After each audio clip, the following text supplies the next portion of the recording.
Well, we're going to move on to page 26, and we call this the company store, and that's this whole building on this side of the tracks. It's our typical construction. There's nothing really different completely about it. We'll go through it and let you know how we did it, though.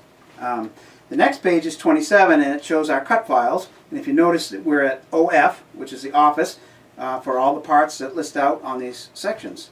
There is one thing I want to show you on that page, is right in the middle, there's a big X through two pieces, which happen to be a door, which is not needed, but it's cut extra.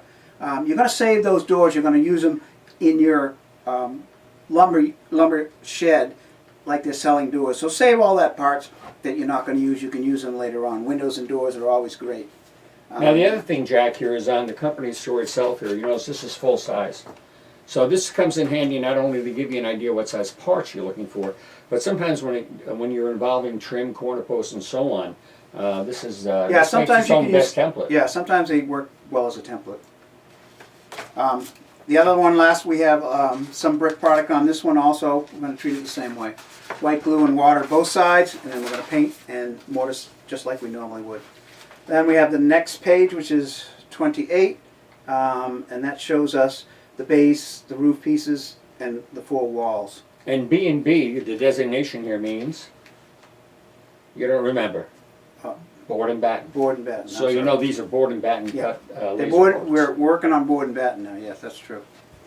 Okay, we're going to move on to page 29, which where we start assembling this building.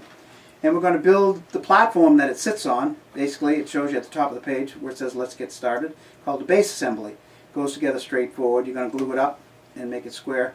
I think there's a piece that goes on top. Yeah, you're going to have a piece that goes on top of this, so you don't need to stain this. You're going to put your walls in and then your brick. We talk about brick painting here and how to put the brick on. And you're looking in that case of the bottom of the base assembly there, in that particular view. There's also a bunch of, in the next page towards the bottom, it shows you some overlays that are cut out of, laser cut out of wood, that are bracing that go over the brick, which give it a little more dimension. We're going to move on to the next page, which is number 30. And what we're going to do is we're going to add what they call the base, the flooring surface, and that is a scribe piece. You want to make sure that you stain that before you put it in, because once it's in and you start putting your walls in, it's going to be very hard to stain. You can add your nail holes, you can rough it up if you want. That's up to you, whatever you want to do.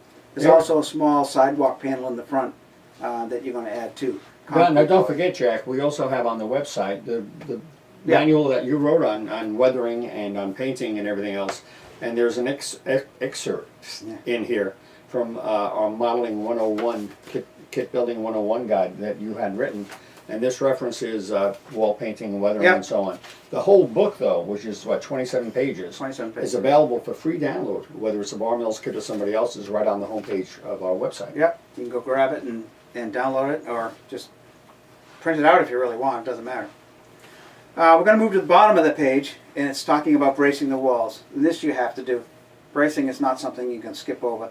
Some people add more bracing, but this is the minimum bracing we're talking that you need to do.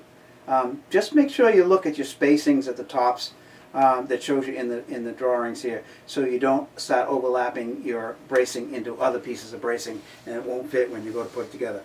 And I can tell you that from experience. You've done that. Yes, of course. I'm an expert at doing that. All right, and then you're gonna, once you have your four walls done, this there's two different ways to do it. One set flat, you can do all your painting and signs, everything, windows if you want, or you can do it as a whole. This happens to work. If you're going to do corner posts that are different colors, we didn't, then you need to color your corner posts and your walls before you put your corner posts. But remember, on. this is board and batten in this case. Right. So you're there are no corner Oh, posts. that's right. No, there is no corner post. I'm sorry. It's been a long day.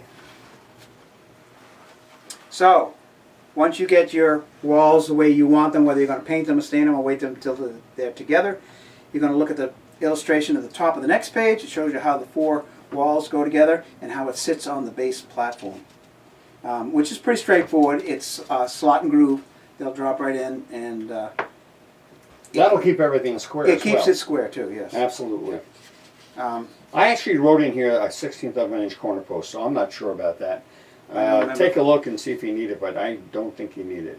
I think it was just a habit that I always write in corner That could post be, everything. yep. Yeah. Once you get your four walls together, you're going to look at the bottom of the page on 29, and it shows you how to add some of the details. You're going to have the L girders that go on either side of the door, and those are actually the door slides. And you want to paint those a metal color. We painted them black, but you can paint them any color you want. And then we covered the little OF31, which covers the top, which where the pulley would be for those doors. Those doors would slide up and down. You want to paint those ahead of time. The same thing on your doors. If you're going to do your doors with a double color, you want an OF43, it shows you right there. That's your overlay. You want to paint that a different color, that's up to you. And then your back color on your door. We happen to paint them white and paint the doors yellow. We go back and we got to build the stairs now and the platform, which is pretty straightforward. Just find the pieces on the cut files and put them according to the drawing right there. And you're going to build up your stairs, just like we normally do. It shows you how to do it right there in the directions. There's nothing mysterious about that. You're going to build up your doors, which is the next little box down that shows how to build your doors and put them together, and your windows. And then you're going to install them according to the drawing at the bottom of the page. And we're going to take a break from this one right now and continue in a moment.